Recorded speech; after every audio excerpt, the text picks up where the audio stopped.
Assalamualaikum warahmatullahi wabarakatuh, sahabatku, saudaraku. Semangat pagi, semangat pagi, semangat pagi.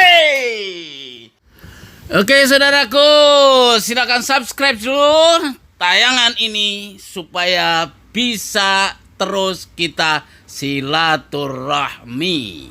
Like and comment Anda sangat kami harapkan.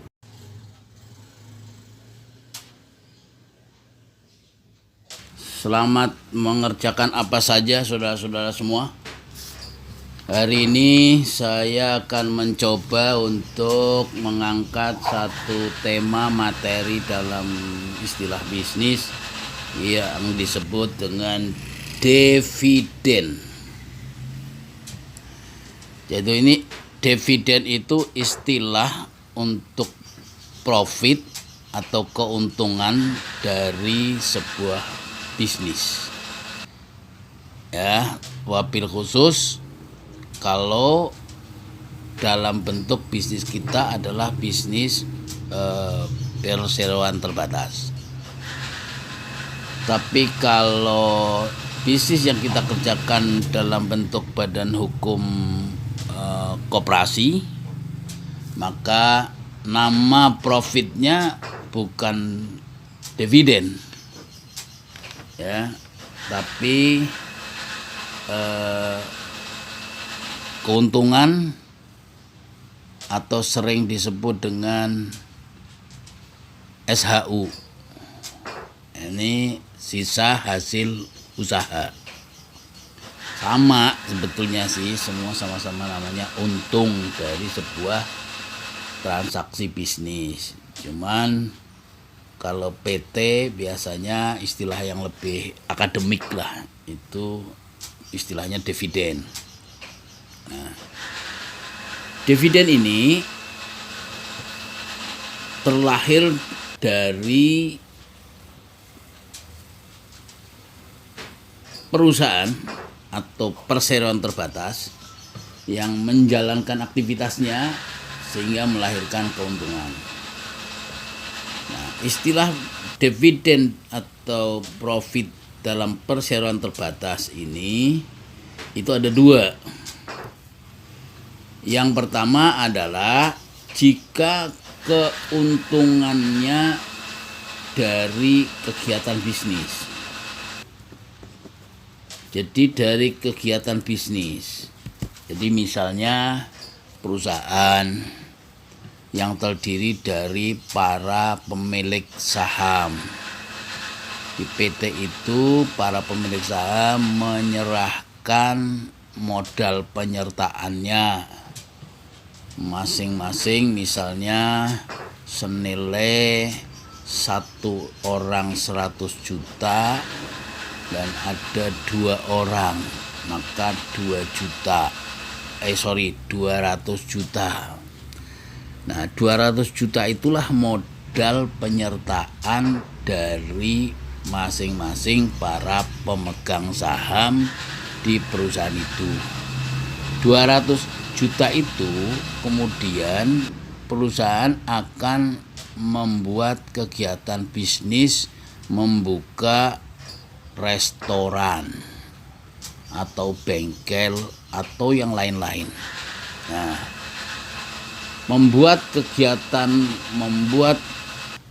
aktivitas bisnis berupa restoran, bengkel, dan seterusnya, itulah yang disebut sebagai aktivitas bisnis. Nah, dari aktivitas bisnis ini kalau nanti keuntungannya ada, maka disebut sebagai dividen. Itu di dalam pencatatan administrasinya perseroan terbatas kita.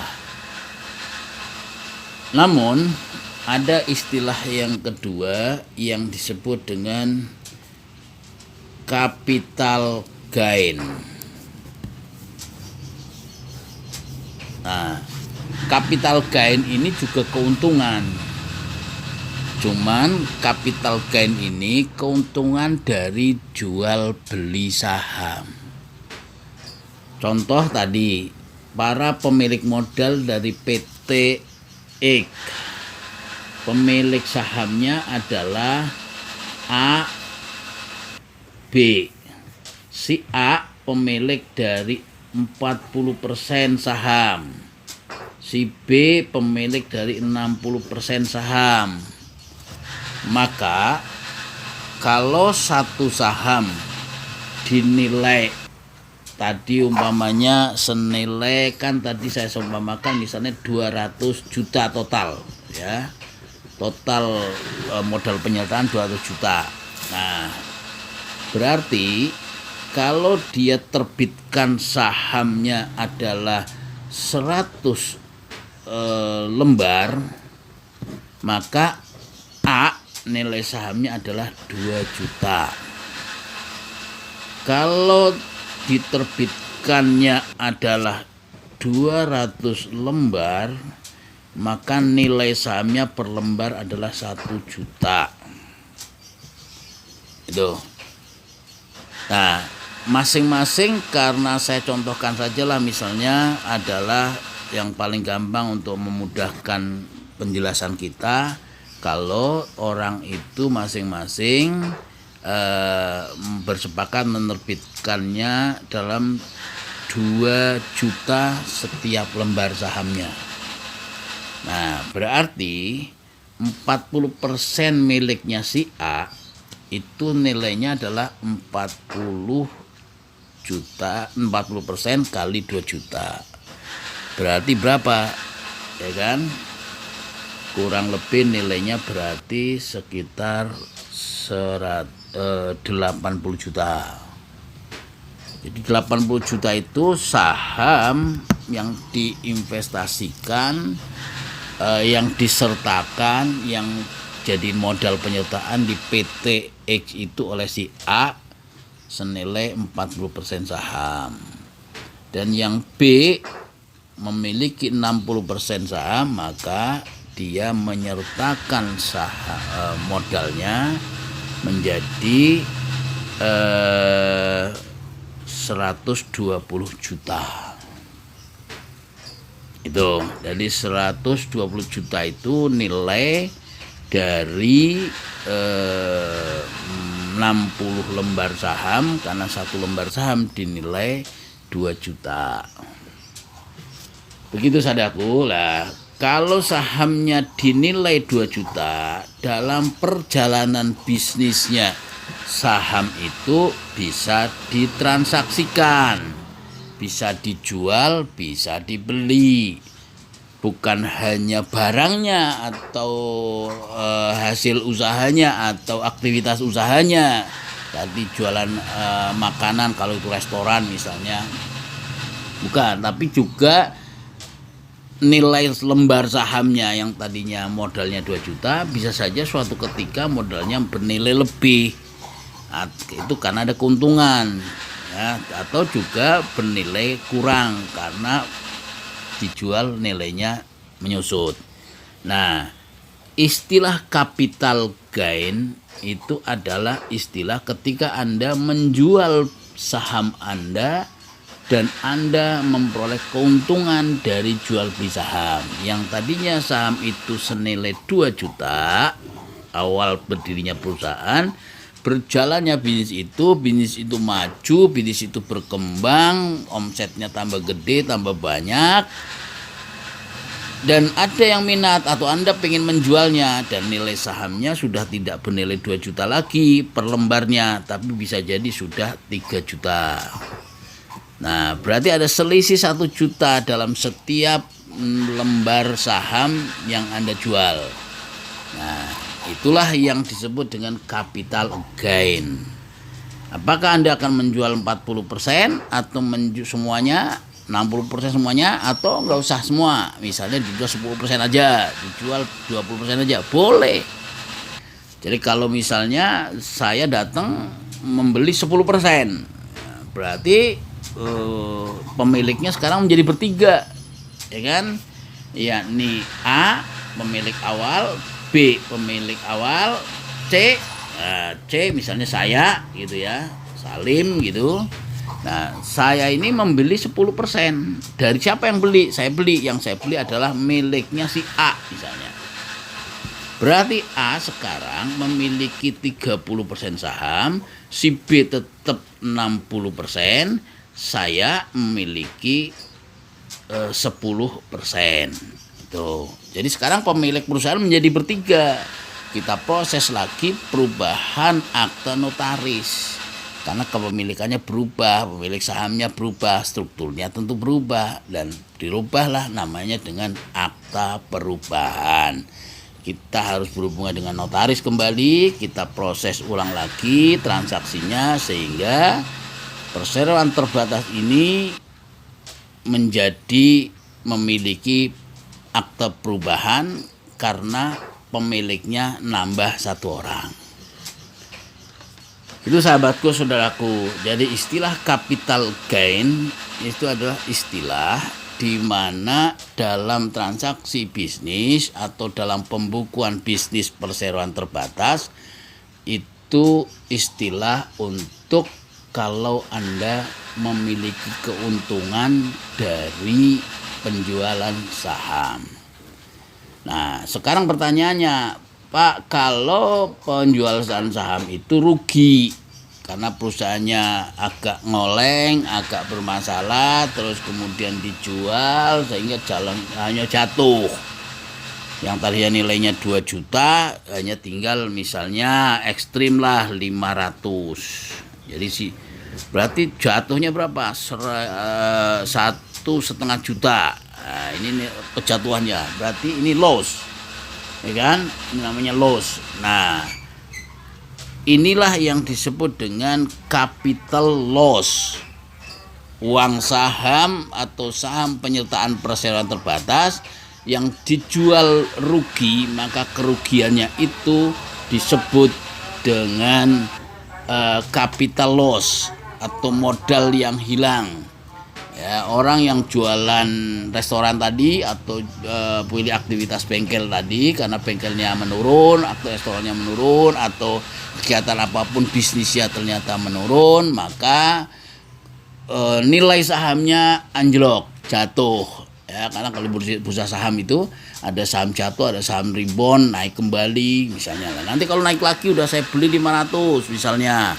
Ya kan, saya beli nilai sahamnya Rp500 per lembar saham. Kemudian saya jual lagi ya, menjadi 1 juta misalnya harga penjualan baru saya. Maka berarti penjualan saham saya rebound ya. Istilahnya naik kembali. Itu istilah-istilah yang ada di perseroan terbatas. Nah, ada kita dengar istilah-istilah lain misalnya dalam pembukuan dari perseroan terbatas itu adalah istilah resiko dari likuiditas atau pendeknya resiko likuiditas. Nah, ini adalah kerugian dari operasional bisnis. Resiko likuiditas ini kerugian yang didapat dari operasional usaha.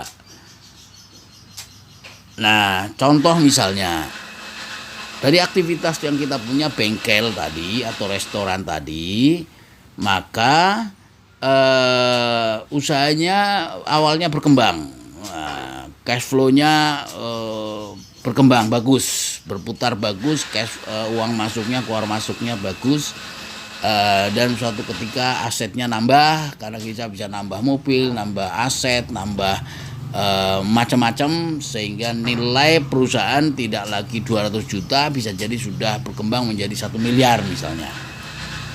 Nah, ketika nilainya menjadi 101 miliar maka nilai saham jadi berubah, termasuk itu terjadi karena likuiditas bisnisnya yang berkembang.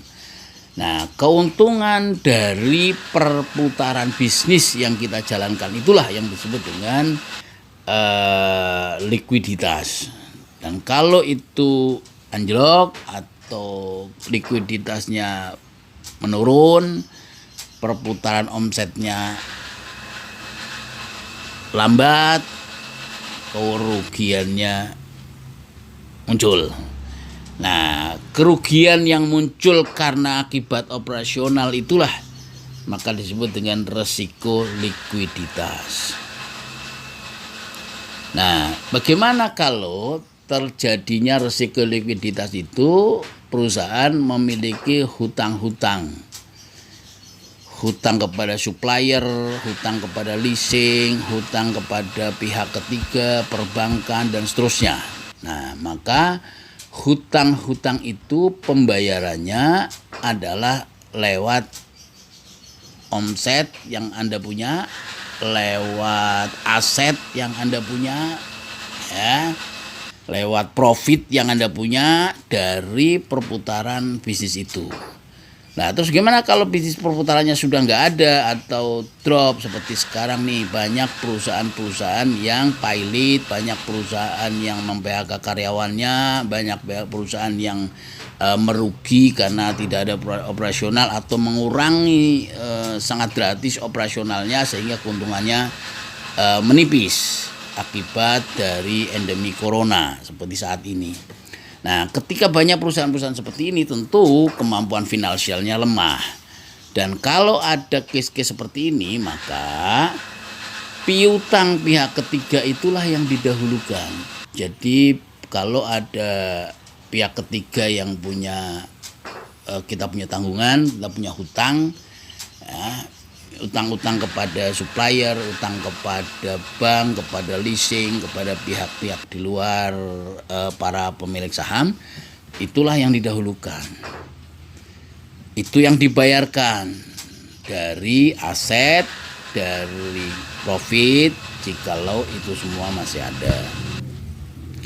Bagaimana Pak kalau kemudian asetnya sudah dibayarkan untuk membayarin para pihak ketiga? Tadi misalnya 1 miliar asetnya sudah dipotong untuk membayar bank, untuk membayar leasing, untuk membayar pihak-pihak lain dan sebagainya.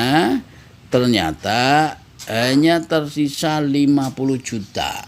Nah, ketika semua pihak sudah dibayarkan masih tersisa 50 juta, maka yang 50 juta itulah menjadi miliknya para pemegang saham yang kemudian nanti akan dibagi sesuai dengan porsi sahamnya. Kalau 3 orang tadi contohnya ada yang 30%, maka 30% dari 50 juta, 60% dari 50 juta. Terus 10% yang ketiga C, saya misalnya karena 10% datang belakangan, saya nemuin bangkrutnya, maka saya punya sisa dari harta karun gitu, 10% dari 50 juta. Terus bagaimana kalau kemudian di dalam realisasinya semuanya merugi, sudah pihak ketiga dibayari semua ternyata tidak cukup, ya kan, tidak cukup, kemudian menyisakan hutang-hutang di mana-mana, baik itu di bank, di leasing, dan di pihak-pihak lain, maka ditotal dulu jumlah hutangnya berapa. Nah, total jumlah hutang itulah kemudian misalnya total hutangnya adalah katakan 100 juta, misalnya 100 juta. Maka 100 juta itulah dibagi sesuai dengan porsi sahamnya masing-masing untuk memberi tanggung jawab. Jadi si A 100 juta yang masih terhutang itu, maka 100 juta A memiliki tanggung jawab 30%. Si B punya tanggung jawab 60%. Si C atau saya punya tanggung jawab 10%. Itu misalnya seperti itu. Jadi untuk menyelesaikan hutang-hutang itu masing-masing punya tanggung jawab sesuai dengan kepemilikan penyertaan saham yang ada di perseroan terbatas.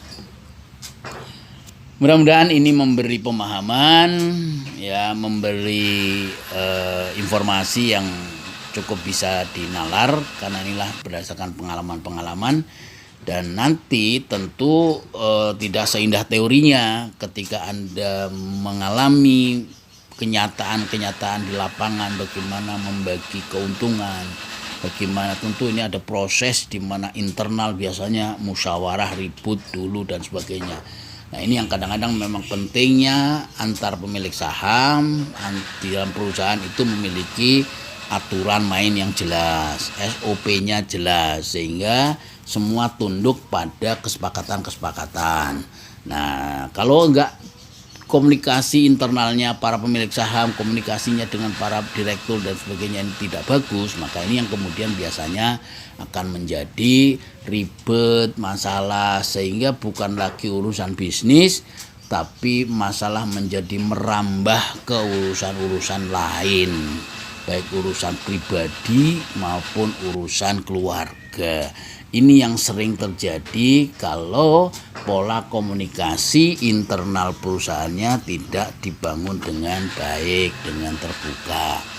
Maka itu membuat perusahaan terbuka, minimal walaupun perseroan terbatas PT ini PT tertutup, bukan terbuka yang TBK, go public. Minimal terbuka di antara para pemilik saham. Jadi pemilik saham, para pengelola perusahaan itu internalnya tuh harus open. Ya, dari sana kemudian bisa saling memahami bagaimana progres perjalanannya dari sebuah bisnis yang sama-sama didirikan bersama. Tapi kalau pengelolaannya tidak transparan, tidak melakukan prinsip-prinsip good corporate governance, maka yang terjadi biasanya ribut. Nah, ributnya itulah antar pemilik saham, antar pendiri, bahkan bisa menjadi bukan sekedar urusan pribadi, tapi bisa dendam, bisa jadi ke pengadilan, bisa jadi rebutan sana sini, sampai urusan keluarga, sampai urusan macam-macam. Itu bisa menjadi efek dari berjalannya perseroan terbatas yang tidak dikelola dengan baik. Maka itu prinsip-prinsip pengelolaan perusahaan yang baik itu harus menjadi pegangan semua stakeholder, baik itu para pendiri, para pemilik saham, para pengelola, para direktur dan sebagainya.